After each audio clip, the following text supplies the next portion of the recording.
Jifiche mwalimu wako ndio anakuja. Oh, mama wewe ndio ujifiche mama. Si wewe ndio hukuenda shule ndio ujifiche mwalimu ndio anapita. Nilidanganya wewe umekufa mama wewe ndio ujifiche. Oh. Nilidanganya umekufa ndio wanichangie pesa za harambee za pole. Oh. Nasho nilidanganya mimi nimekufa. I wonder. Nasho. Wewe ni pepo ama wewe ni mtu? Sasa Stella wewe na umekuja ni mama yangu ni pepo kwani amefanya aje? I wonder. Mama Nasho alisema wewe ulikufa tunakuchangia pesa ya shuleni. Hiki kitota. Oh. Nasho kumbe unatudanganya. Naenda kusema shule wasichange hiyo pesa. Naenda kuambia teacher. Stella ukijaribu tu wewe utanijua mimi ni nani? Nasho unasema mimi nimekufa. Mama si nilidanganya hivyo ndio wanichangie pesa za harambee za pole. Kisho yako ni mzuri wewe mtoto. Stella na ukijaribu tu uende useme hivyo nitakupiga tu kesho kwa barabara. Naenda kusema wasichange hiyo pesa. Wewe ulisema mama yako amekufa. Na mimi niko hai mama. Kwanza wacha niende niambie tu teacher sai.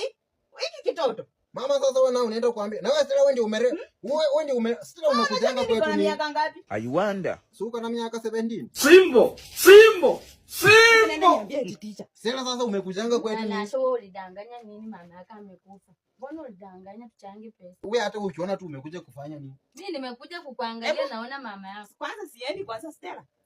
Kwenda. Sawa. Nasho. Unadanganya shuleni ati mimi nimekufa. Mama wacha niende. Mimi niko hai. Mama wacha mimi niende nipige ndege.